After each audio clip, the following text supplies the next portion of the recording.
Hello friends, जैसे कि हम पहले टॉपिक जो क्लास 10 का पहला टॉपिक है रासायनिक अभिक्रिया एवं समीकरण, और इसमें पॉइंट वाइज हम पर स्टडी कर रहे थे।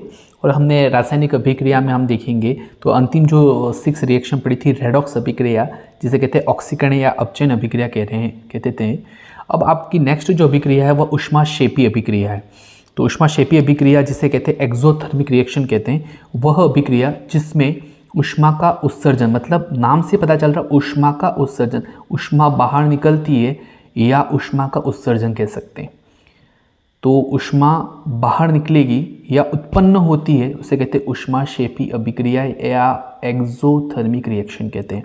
तो वह रासायनिक अभिक्रिया जिसमें ऊष्मा उत्सर्जित या उत्पन्न होती है उसे कहते हैं ऊष्माक्षेपी अभिक्रिया। जैसे प्राकृतिक गैस का दहन, एक एग्जाम्पल दे रखा है, प्राकृतिक गैस का जो दहन है CH4 प्लस ऑक्सीजन, तो आपका क्या बना CO2 प्लस H2 प्लस ऊष्मा। इस अभिक्रिया में देख रहे हैं ऊष्मा बाहर, मतलब प्रोडक्ट के साथ लिखिए, उत्पाद के साथ लिखिए, मतलब ये ऊष्मा बाहर निकल रही है, मतलब उस रिएक्शन से बाहर निकल रही है, तो इसे कहते हैं ऊष्माक्षेपी अभिक्रिया।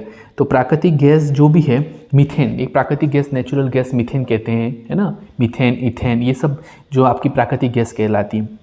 ऐसे ही दूसरी अभिक्रिया है श्वसन की अभिक्रिया, जिसमें ग्लूकोज है C6H12O6, ये ग्लूकोज का फॉर्मूला है, यह 6O2 है श्वसन।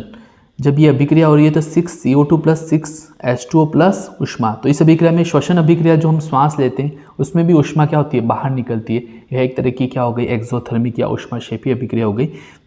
तीसरा जो एग्जाम्पल है शाक सब्जियों के विघटन से कंपोस्ट बनाना।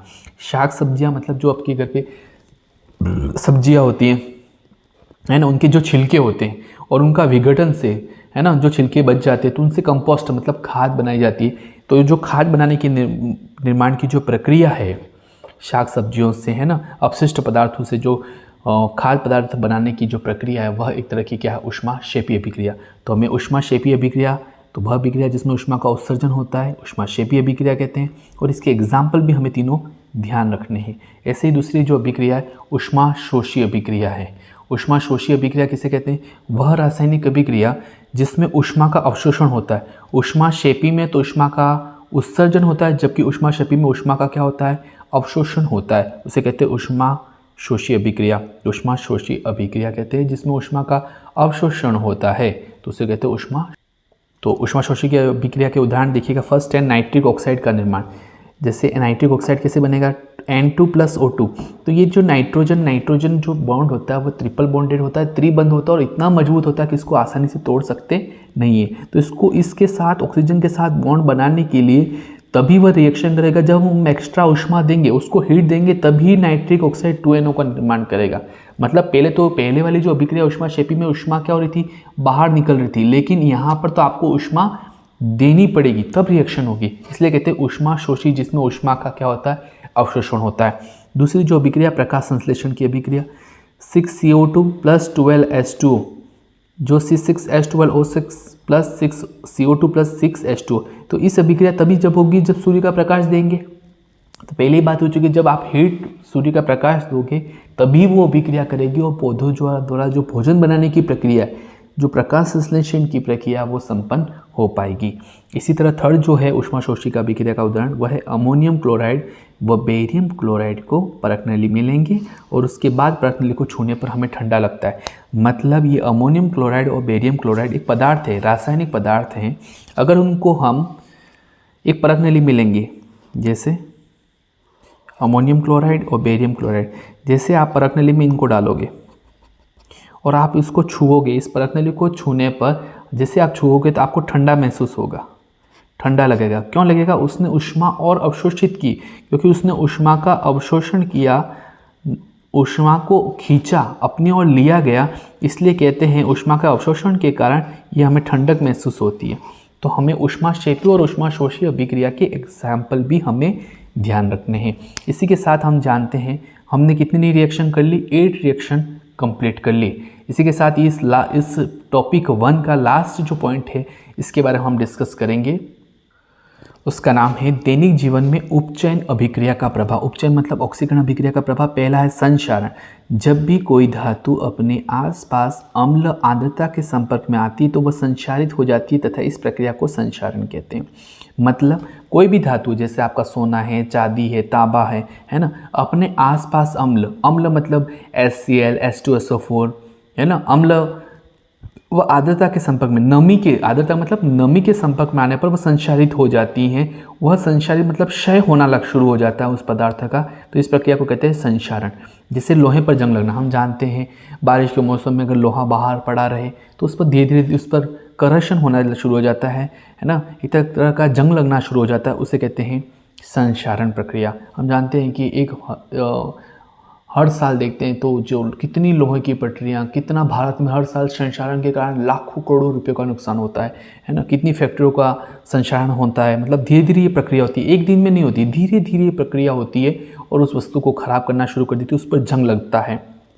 जैसे चांदी का काला हो जाना, जब हम किसी भी मार्केट से, है ना, जब हम चांदी फर्स्ट टाइम लेते हैं तो कितनी वाइट होती है, मतलब कितनी अच्छे मतलब वो कलर की होती है, तो धीरे धीरे श्वेत जो कलर है उसका ब्लैक में बदल जाता है। तो ये प्रक्रिया क्या है, संक्षारण ही तो है।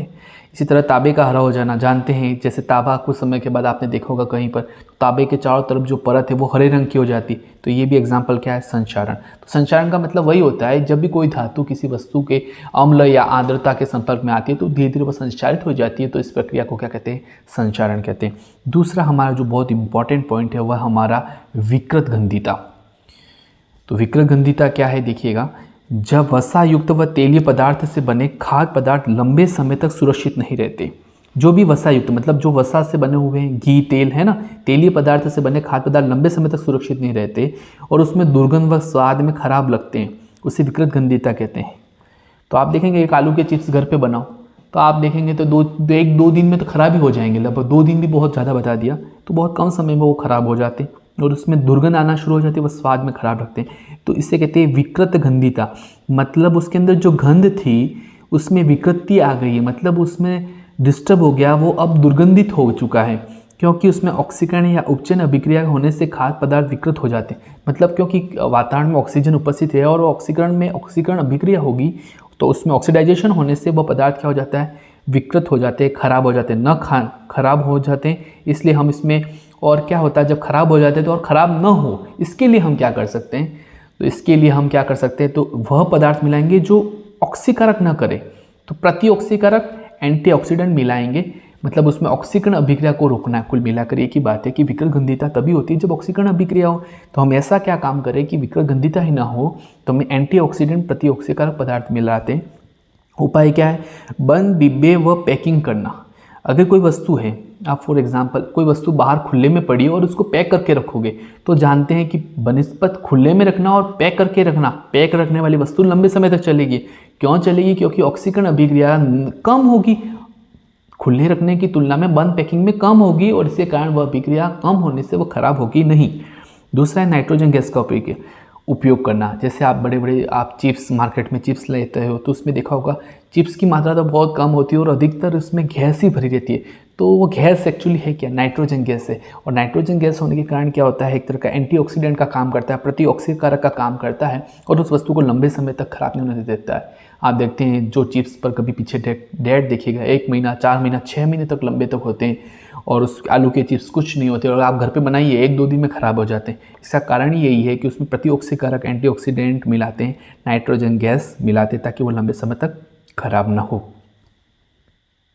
इसी के साथ हमारा जो पहला पार्ट है रासायनिक अभिक्रिया एवं समीकरण हमारा कंप्लीट हो गया। एक बार हम अच्छे से पूरे टॉपिक का हम एनालिसिस मतलब रिवीजन करके देखते हैं, आपको बताते हैं किस तरह से इसको हम अच्छे से समझ सकते हैं। इस टॉपिक को देखिएगा। सबसे पहले मैंने इस टॉपिक के बारे में बताया था आपको, रासायनिक परिवर्तन बताया था।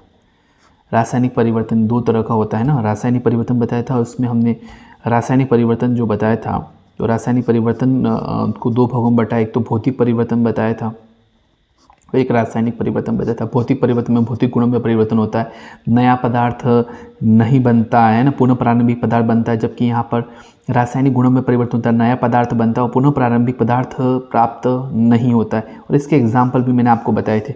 दूसरा मैंने बताया था रासायनिक अभिक्रिया किसे कहते हैं ना, पदार्थों में होने वाले परिवर्तन ही क्या है, रासायनिक अभिक्रिया है।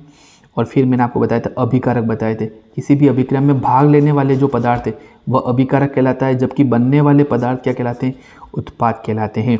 फिर आपको मैंने रासायनिक समीकरण सिखाई थी कि रासायनिक समीकरण एक्चुअली होती क्या है, कि किसी भी रासायनिक कोई भी पदार्थ है उसको अणुसूत्र या प्रतीक चिन्हों में लिखना रासायनिक समीकरण कहलाता है। जैसे कार्बन प्लस ऑक्सीजन तो ये कार्बन डाइऑक्साइड, इसको इस भाषा में लिखा, यही तो कहलाता है रासायनिक समीकरण कहलाता है। फिर रासायनिक समीकरण के लिखने के तरीके मैंने आपको बताए थे, पहले अभिकारक लिखते हैं फिर उत्पाद लिखते हैं, अभिकारक लिखने के बाद तीर का निशान लिखते हैं फिर उत्पाद लिखते हैं, फिर इस तीर के निशान के ऊपर ताप दाब आवश्यक शर्तें लिखते हैं, फिर एक से अधिक अभिकारक या उत्पाद होने की संख्या में प्लस धन का निशान लगाते हैं, है ना।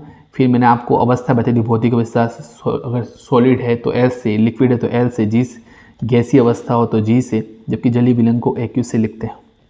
इसी तरह हमने रासायनिक समीकरण को लिखने की बहुत ही सिस्टमेटिक तरीके देखे थे। फिर अपन ने कई इक्वेशन सॉल्व की थी, जैसे N2 + S2, इसको NH3 को संतुलित कैसे समीकरण करते हैं, हमने सारणी बनाई थी तत्व, अभिकारक और उत्पाद, और उसको हमने डायरेक्ट भी सीखा था। N2 + S2 पर यहाँ पर नाइट्रोजन 1 है, यहाँ 2 है, तो यहाँ 2 लगाएंगे तो 2 नाइट्रोजन है, यहाँ नाइट्रोजन तो 2 हो गए बट हाइड्रोजन 3 हो गए, तो 2 + S3 तो 3 हो गए, तो यहाँ क्या लगाऊंगा 3।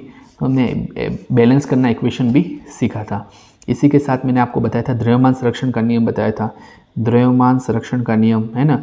कुल द्रव्यमान क्या रहता है, संरक्षित होता है, न तो द्रव्यमान का निर्माण किया जाता है ना ही द्रव्यमान को नष्ट किया जाता है। कुल द्रव्यमान क्या रहता है, सुरक्षित रहता है, इसे द्रव्यमान संरक्षण का नियम कहते हैं। फिर रासायनिक अभिक्रिया पढ़ी थी हमने, संयोजन अभिक्रिया बताई थी आपको, संयोजन अभिक्रिया जिसमें दो या दो से अधिक अभिकारक मिलकर केवल एक सिंगल प्रोडक्ट का निर्माण करते हैं, संयोजन अभिक्रिया कहते हैं। फिर मैंने आपको बताई थी वियोजन अभिक्रिया या अपघटन अभिक्रिया, जिसमें एक अभिकारक टूटकर दो या दो से अधिक उत्पाद बनाता है, इसे वियोजन अभिक्रिया कहते हैं। और इसको 3 भागों में बांटा था। पहला बांटा था मैंने ऊष्मीय अपघटन, जो ऊष्मा के द्वारा अपघटन हो रहा था, दूसरा बांटा था प्रकाशीय अपघटन, जो प्रकाश के दौरान अपघटन होता है, और थर्ड बताया था मैंने आपको विद्युत अपघटन, जो विद्युत के द्वारा अपघटन हो रहा था।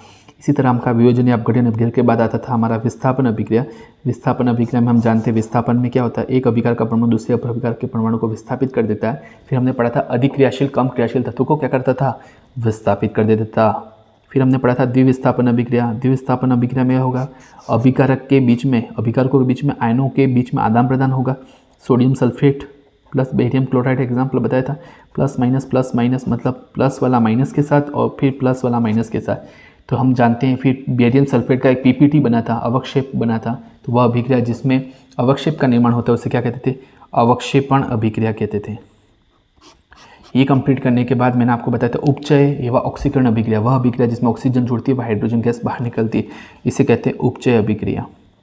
जबकि अपचय अभिक्रिया में क्या होगा, ऑक्सीजन गैस क्या होगी, निकलेगी और हाइड्रोजन गैस जुड़ेगी। फिर अंतिम रिएक्शन मैंने आपको बताई थी रेडॉक्स अभिक्रिया, जिसमें अभिक्रिया में ऑक्सीकरण भी होती है और अपचयन भी होती है, दोनों साथ साथ अभिक्रिया होती है, इसलिए कहते हैं रेडॉक्स अभिक्रिया। फिर हमारी थी ऊष्माक्षेपी अभिक्रिया, जिसमें ऊष्मा का उत्सर्जन होता है, ऊष्माक्षेपी अभिक्रिया, जिससे प्राकृतिक गैस का दहन आपका आ गया, एग्जाम्पल आ गया। फिर आपका खाद्य जो अपशिष्ट रहते हैं अपने, जो है ना साग सब्जियों की जो अपशिष्ट हैं उनसे कंपोस्ट जो बनाई जाती है वह ऊष्माक्षेपी। फिर ऊष्माशोषी अभिक्रिया, जिसमें ऊष्मा का अवशोषण होता है, वो ऊष्माशोषी अभिक्रिया थी। जैसे आपका मैंने बताया था प्रकाश संश्लेषण अभिक्रिया आ गई, और इसी तरह आपका नाइट्रिक ऑक्साइड का निर्माण, यह ऊष्माशोषी अभिक्रिया हो गया। फिर आपको मैंने अंतिम जो बताया था वह था दैनिक जीवन में उपचयन अभिक्रिया के प्रभाव बताए थे। एक तो आप बताया था संक्षारण, अच्छे से समझाया था, कोई भी पदार्थ कोई भी धातु अम्ल व आर्द्रता के संपर्क में आने से संक्षारित हो जाती है, इसे संक्षारण कहते हैं। जिसे लोहे का काला हो जाना, लोहे पर जंग लगना, चांदी का काला हो जाना और तांबे का हरा रंग हो जाना। इसी तरह विकृत गंधिता, तेलीय वसायुक्त जो पदार्थ होते हैं उनमें दुर्गंध उत्पन्न हो जाती है, उसका कारण है ऑक्सीकरण अभिक्रिया। हम ऐसे पदार्थ मिलाए जो एंटीऑक्सीडेंट का काम करें, उसे कहते हैं विकृत गंधिता। तो इसका उपाय ये है कि खराब ना हो तो हम क्या करें, डब्बे बंद पैकिंग वाले वस्तुओं पर रखें, उस वस्तु को रखें, और दूसरा नाइट्रोजन गैस का उपयोग करें। तो दोस्तों पूरे टॉपिक को आप देख रहे हैं, मात्र 3 to 4 मिनट्स में मैंने पूरे टॉपिक को एक पेज पर आपको समझा दिया। आपको भी इस टॉपिक को उस स्तर पर तैयार करना है कि आपको हर चीज़ समझ के याद करनी है, सिर्फ रटना नहीं है। विज्ञान बहुत आसान है दोस्तों, हर टॉपिक को हम इसी तरह पढ़ेंगे। आपको ज़रूर बताइएगा कैसा आपको ये टॉपिक लगा, और भी मुझे कुछ सुधारने की आवश्यकता तो ज़रूर बताइएगा, ताकि मैं आपको और अच्छे से हर टॉपिक को सिस्टमेटिक समझा सकूं। Thank you.